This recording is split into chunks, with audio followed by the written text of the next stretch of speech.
Hey, my friends, welcome once again to the Everyday Missionary Podcast. This is episode 297, clicking away to that 300, baby. Here it comes.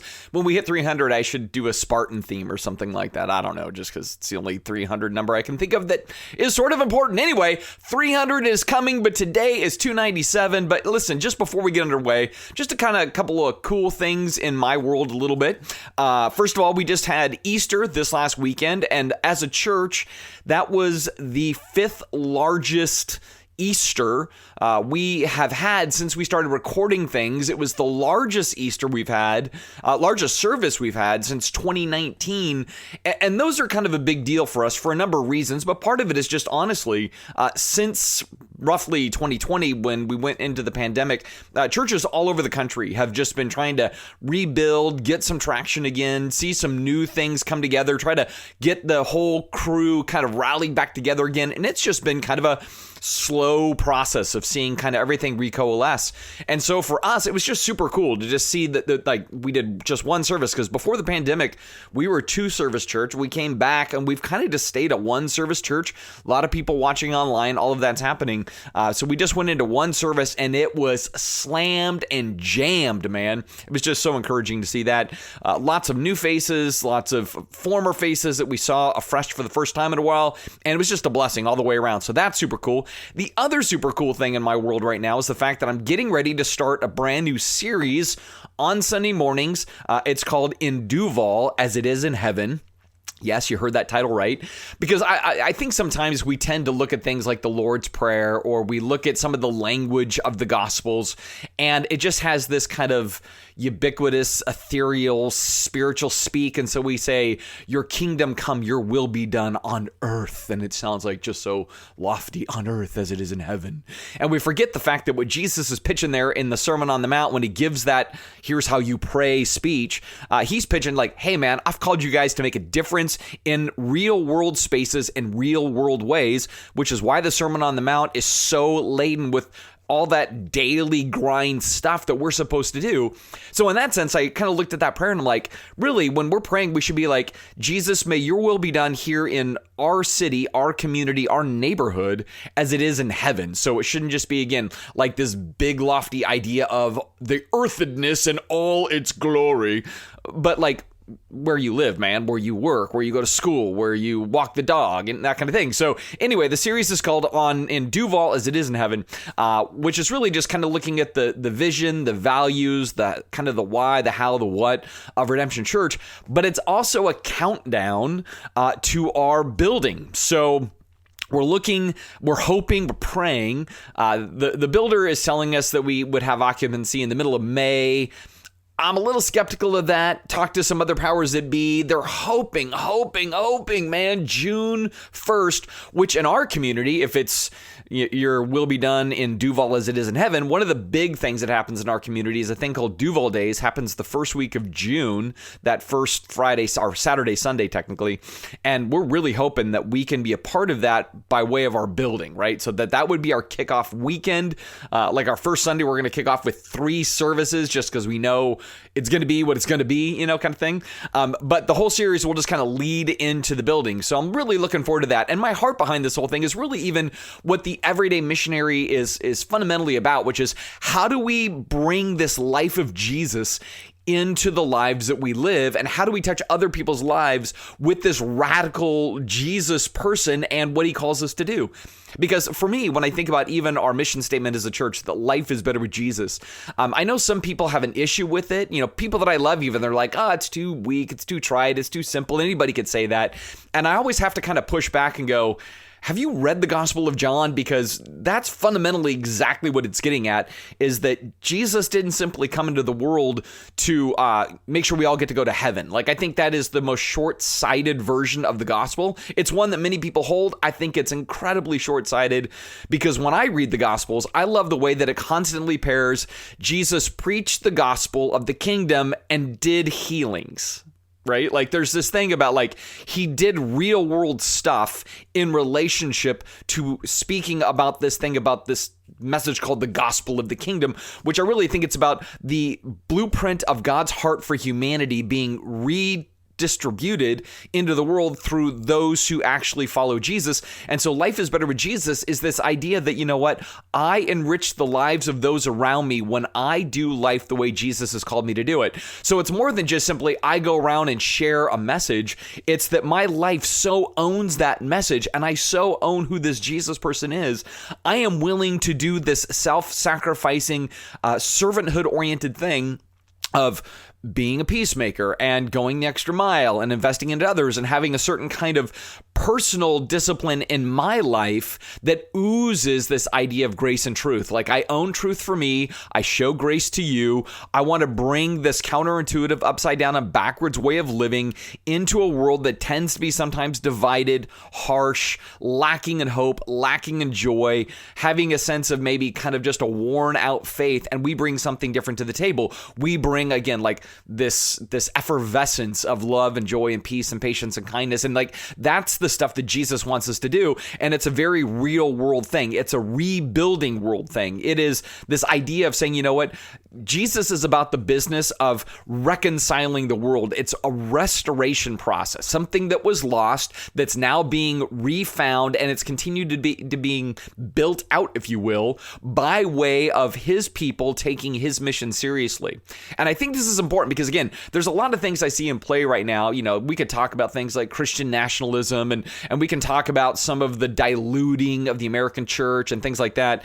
And when I look at that, I think a lot of where there is this diluting, or even where there is this kind of loss of the kingdom perspective, is in the realm of thinking like our job is more about security, safety, provision, good economy, a certain kind of moral ethic and creed that's supposed to dominate American culture.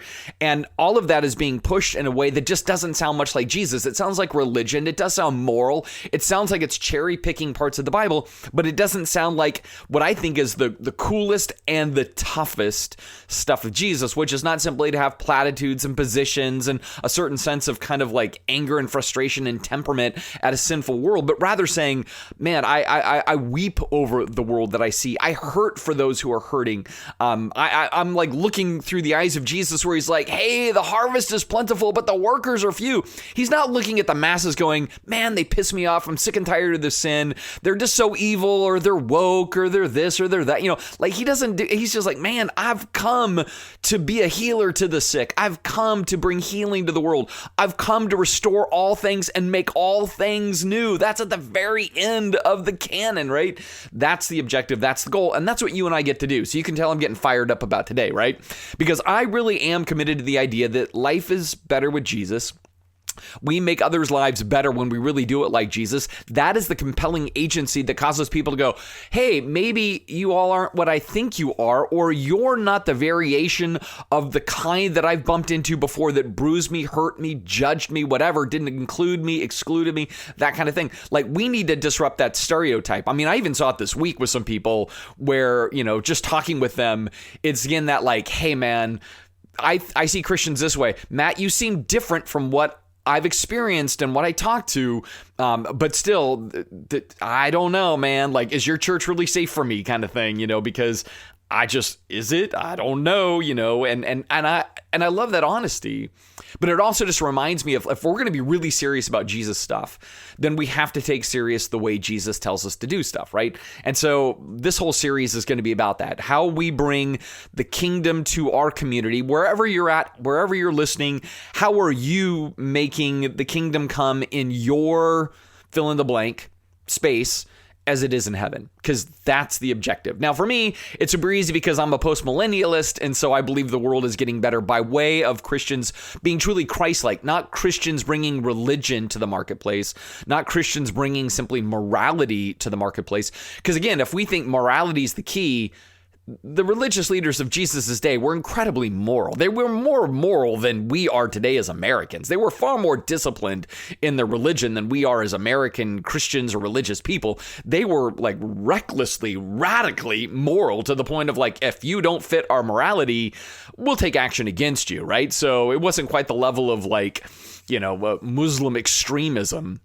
But even when the woman is drugged to Jesus, having been caught in the act of adultery, what do they want to do? They want to kill her. That kind of shows that they have morality high on their list to the point of killing people over it, right? So again, I think what we bring to our world is not so much like this moralistic code, but something that is riding below that code, which is the reclamation heart of Christ, where we are coming into space and we are being like him, which was lowly and gentle, being people who provide rest, who are restful spaces, who are incredibly submitted to and dedicated to the will of God, and doing that from the place of saying, I'm going to be the lowest and the servant, as opposed I'm trying to dominate and get my way and create the life that I want that creates this, again, security, prosperity, and simplicity for myself.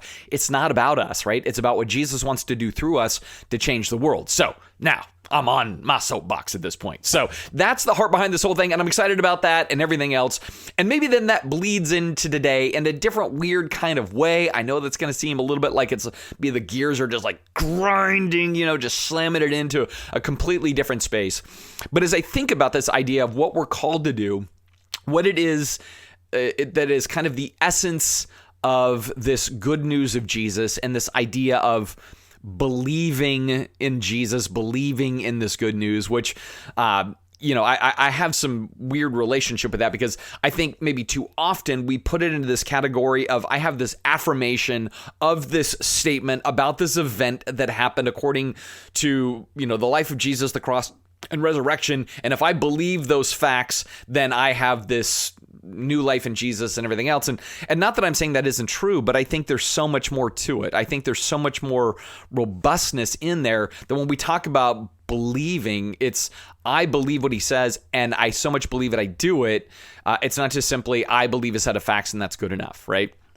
And so when I think about that, and I think about what it is we're trying to generate and go do, the other part of this idea of faith and belief in Jesus is saying, I am willing to, even though I don't see him, I don't hear him audibly, I'm not just going to simply believe the set of facts, but I am going to go ahead and lean into the hard things. And I'm going to incarnate in my life his standards. I'm going to incarnate in my life his way of doing life, his way of seeing people, his way of loving the people that he saw, his way, if anything, of confronting religious pride and legalism, because I do think that those were the things that Jesus did kind of harp on. But at the same time, being incredibly inviting for the world around us, and even for fellow believers to not feel like they have to play a game, have a show, keep up an image, be a whitewashed tomb, whatever else, but be an authentic, like, hospital environment for Jesus, as opposed to kind of a religious, encampment of phoniness, I don't want it to be that way, right? So again, when I think about these ideas of faith and belief and what we do and what we're really leaning into, it brings me kind of this idea I've been thinking about recently about how faith is hard, how doing the stuff when we say we believe in Jesus is hard.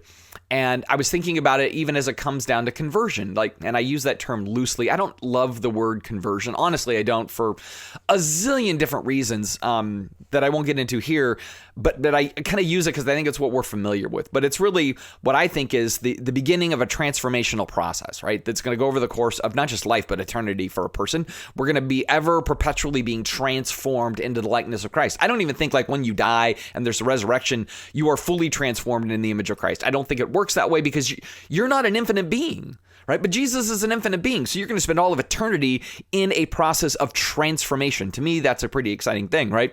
But when I think about how that happens for people, how they move from I'm maybe more closed off to Jesus to suddenly I'm open to, warm to, starting this transformative process of leaning into and believing progressively more and more, not just who he is or what he did, but what he calls me to do. That whole thing, here's what I've been thinking about. When I think about the, again, air quotes, conversion of Paul, increasingly I go, I'm not impressed, which I know sounds terrible. All right, you're going to have to stick with me for a minute. Just stick with me. But I had this aha moment one night. I couldn't sleep. And I was thinking about things that we go, isn't that amazing? Isn't that so incredible? Isn't that cool? And I go, from a certain sort of vantage point, I actually think that moment in Paul's life is incredibly cool, right? And from another point of view, I go, it is the most unimpressive conversion story in the New Testament to me. It really is, right? In fact, though, it makes me go, but your conversion story, i.e. your beginning the process of transformation story in Jesus, it super impresses me in comparison, all right? So let me walk this back for a minute. And then hopefully from this, it is the generating reminder of what we're all trying to do out in the world as we bring Jesus to the world that we live in, right? So here's this dude. His name is originally Saul. He is of the order of the Pharisees, which if you're not familiar, the Pharisees weren't professional religious figures. They were more like staples in the community. They might be business owners. They might be civic leaders of some kind. They might do a lot of other things more occupationally, but they were also of kind of a system of belief and outlook, worldview, if you will, that was trying to kind of reintegrate the law into the daily life of the people of Israel, right? So they were more like fundamentalists in certain sort of ways. They weren't the most radical fundamentalists. That would be like the Essenes that are out in the desert that they're like, we are so focused on being pure. We need to be sectarian and be out of the community to make this thing happen. That wasn't the Pharisees. The Pharisees were a little bit more like, we are fundamentalists, but we're in the public space, right? That was kind of their heart. So they wanted to kind of see reform in the tradition of like the Maccabean revolt. They wanted to really see people take the law seriously because they believed if people took the law of Moses seriously, then God, because of the promise of Deuteronomy 28, would bring blessing monetarily, militarily, socially, all of that. Like God would actually just create flourishing in the land. And then from that, perhaps the Messiah would come, wipe out the Romans, establish Israel as Earth's great nation, and that all the other nations would kind of like glean from them at that point, right? So that was Paul. He was one of those Pharisee things, but he also seems to have he was of the group of Pharisees. What he did for sure, we're not sure. He might have been actually a tent maker because that certainly comes into play later. That might have been his trade as he was also a Pharisee, but he was also a highly educated Pharisee, and he was very strong in his knowledge of those things, and he was very zealous for the way of the Pharisees. He was zealous for a purity of religious fervor anchored in the Bible. Again, you got to understand, we tend to look at the Pharisees and go, well, their problem is they were a bunch of sinners and they're proud and they're legalistic and da-da-da-da. But they were heavily biblical. And I don't like that word either. I've said that before. But they were like very much like, we take the Bible seriously and we're trying to get it done right. This is the only way to move forward, right? So that was his space. So much so that when Jesus and the Christians come onto the scene, and now Jesus looks like he doesn't honor the Mosaic Code, he's challenging Sabbath, he's challenging dietary rules, he's touching people that are unclean according to Leviticus. He rolls in with like the Sermon on the Mount and the Sermon on the Plain and says, you heard it was said, but now I tell you. Sometimes he's just amending tradition, but other times he is flat out amending Mosaic Code. 100%. It's Jesus standing in opposition to Mosaic Code in some way. Like that's going on. So for a dude like Paul, who was originally Saul, he's hearing all this and saying, you're risking everything we're working for. You're going to sabotage God's blessing on our nation by overriding some of these Mosaic codes or putting them in a whole new light or making it be in your heart more than in your actions and that kind of thing. So this is a threat to the nation. This is a threat to God in some ways. That's how a guy like Saul would see Jesus and the Christians. You're threatening everything we do. And so he was a major persecutor of the early church, right? A part of, some Christians being martyred. He's kind of on a tirade. He's on the move. He's traveling to try to shut down the sectarian group that is going to, again, just put the entire nation in jeopardy. And it's in that whole, like, I'm going, I'm arresting, I'm killing, I'm doing stuff, that he then has this moment with the risen Christ on the Damascus Road, right? So Jesus comes to him in a physicalized form. He's resurrected. He's in this glorified state. We don't know quite what that looks like or how to interact with that, but there's a bright light, there's a voice, there's a speech Jesus gives personally to Saul, and from that, Saul Saul's like, he's an undone man. He has this moment of radical conversion. Like, I've been against Jesus. I've been against the church. Now I'm for Jesus. I believe Jesus, and I am with the church, right? And so it's this radical thing. And we go, that's incredible, man. Like, man, Jesus shows up. There's red letters in the book of Acts. If you're a red letter edition person, there's red letters for Paul's conversion. And we go, praise God, that's amazing. And I go, in a certain way, I 100% agree. But here's the thing where I go, the least interesting and impressive conversion story for me, and maybe all the conversion stories I know, I go, you had Jesus physically come before you and call you to repentance and tell you to follow him.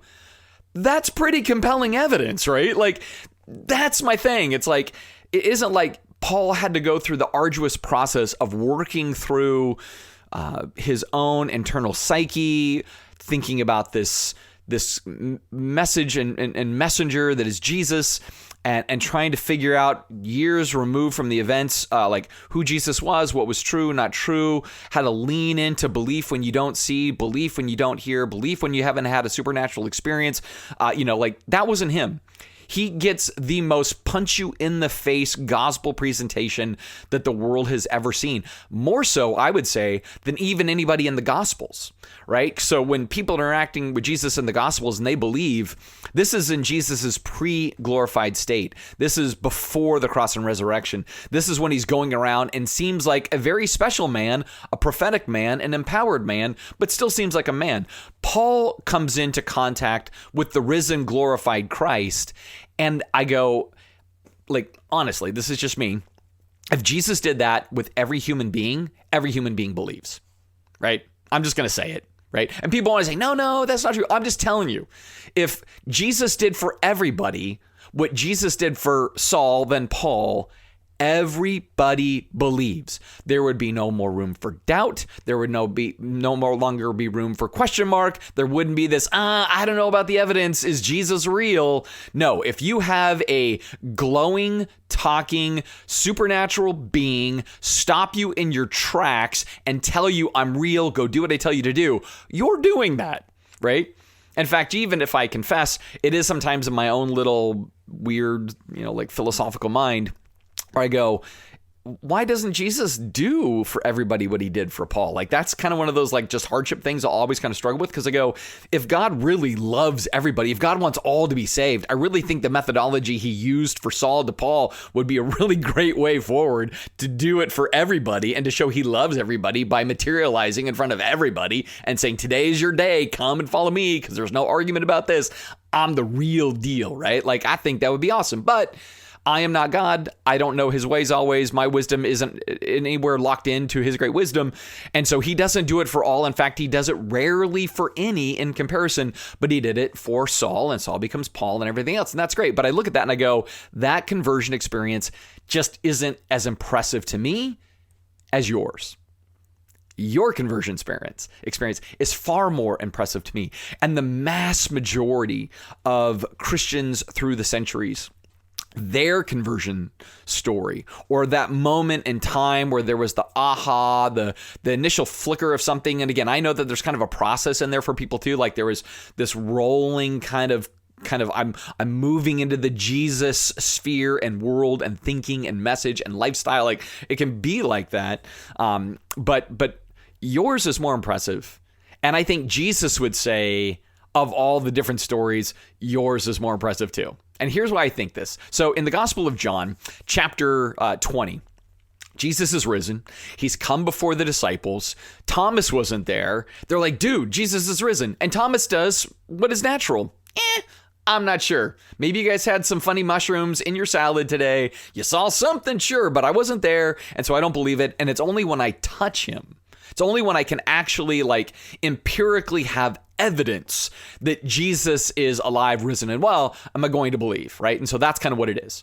So then it says 8 days later, the disciples were together again, and at this time, Thomas was with them, and the doors were locked, but then suddenly, as before, Jesus was standing among them, and he said, peace be with you. And then he said to Thomas, put your finger here and look at my hands, put your hand into the wound of my side. Don't be faithless any longer, believe. Now, here's, to me, just sidebar, as I'm reading it, it just hits me in real time.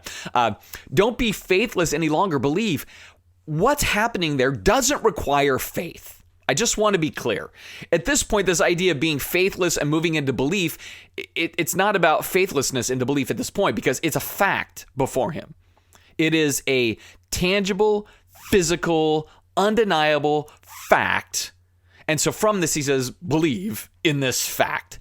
Like, it's if I took you outside and it's raining on you, and I said, it's raining on you, believe that it's raining. It doesn't take a lot for you to go like, oh yeah, I'm on the fence still. I'm not sure if it's raining on me. No, you just believe it's raining, right? So it doesn't take faith, it's a fact. So then Thomas says, my Lord and my God, right? Which is interesting. It's a little side note there.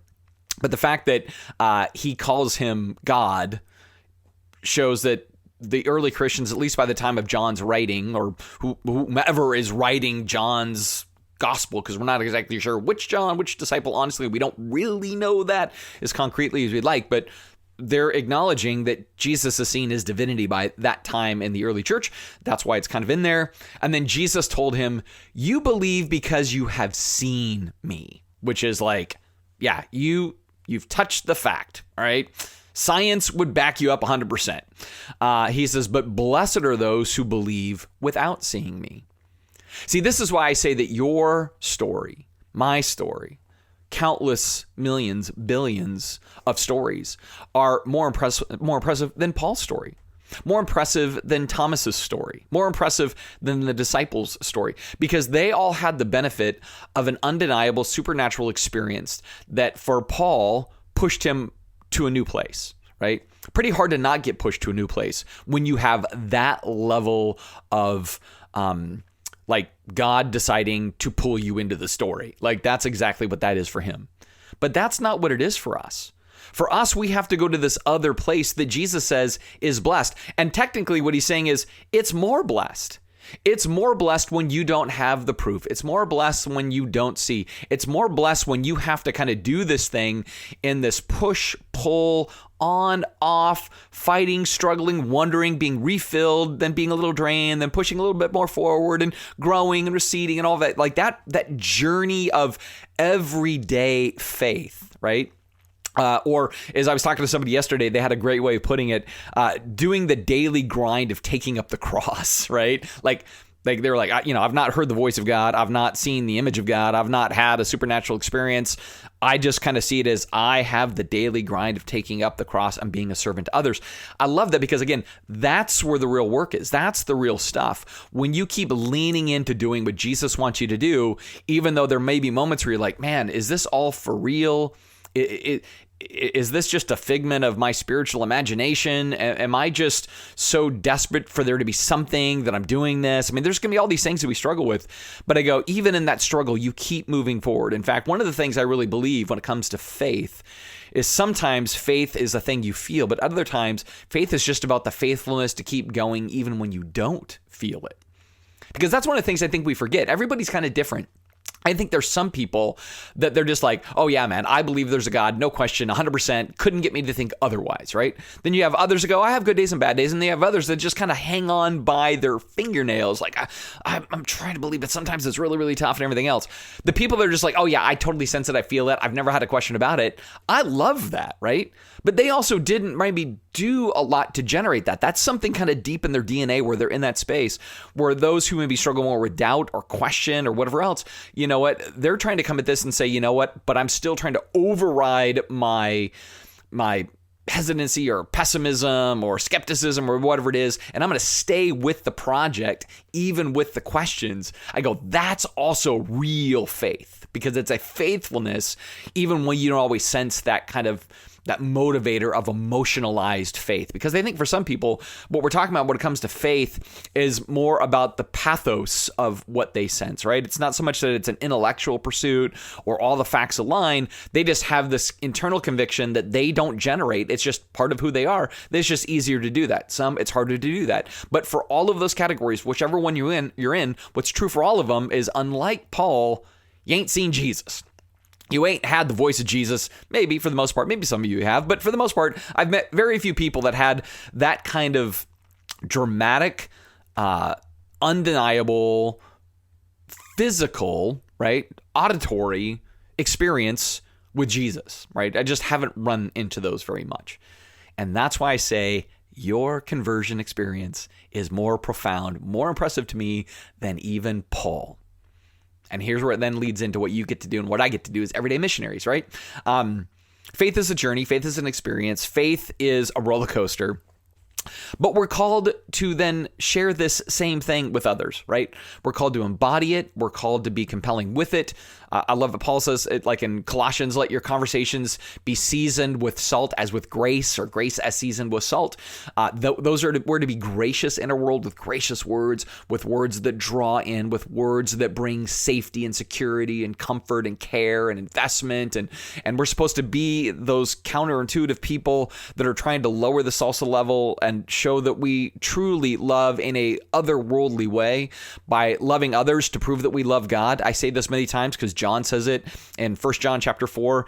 If you don't love the people around you, do not claim that you love God, because God loves the people around you. And if you can't manage to do that, you're not really going to be loving God as he calls you to love him by loving others. It's a circle. It's a circuit or cycle that he's calling us to. And so in that, then we have this wonderful privilege of reconciliation, it says in 2 Corinthians 5, right? So Jesus has done this work. The cross has done what it needed to do for the world. Now we get the joy of saying, did you know what God has done for you? So be reconciled to him. But we're doing that with us ourselves, embodying that spirit of reconciliation, embodying this other way of doing life, and doing it acknowledging, hey man, it is a journey of faith. It's not a journey of facts all the time. Paul had facts. We get faith. We're left with faith. We need to lean into faith. But even that notion should then also materialize itself in great humility and great empathy, in hurt for people that are displaced from God versus frustration or division or anger. Because I see just more and more like a tone of that sometimes. Like we forget that all of these people are not our enemies, right? Like you're not allowed to make an enemy of anybody on this planet. It's forbidden from you. You're not allowed to do that. And certainly when it comes to fellow Christians, for example, you do not have the privilege of not being reconciled to them. That doesn't mean you don't have boundaries, but you don't have the privilege of saying, you know what, I just don't like them. I'm not going to deal with them. I'm going to avoid them. You know, like those are some of the acceptable sins that we in the church seem to protect for whatever reason. But the way of Jesus is radically different. In fact, even the notion of righteousness in the Gospels is not like this internal moral fortitude, nor is it simply this theological concept of exchange of righteousness and sinfulness in Paul's letters. Paul uses the word righteousness in completely different ways than what Jesus is getting at. Jesus is getting at being in right relationship with others as proof you're in right relationship with God. And if you're not in right relationship with others, you're not in right relationship with God, because that is the essence of what true righteousness is all about. It's being in rightness, doing right by others. And that's the way we're to do it. And if we're doing that, right, then that is the drawing agent. That is the way that perhaps others will also come to experience this Jesus and step into newness of life with him, just as we did, taking that same step of faith and then those same daily steps of faith and faithfulness, so that they too might show that life is better with Jesus, and they make the lives of others around them better because of Jesus. Because those are our marching orders at the end of the day. What we're really meant to do is to, again, embody Jesus in whatever space you're living in, right? In whatever space, right? You're taking this thing that you have with him and you're just exporting it to the world around you. And you're taking how he said to do it and exporting that whole tone to the world around you.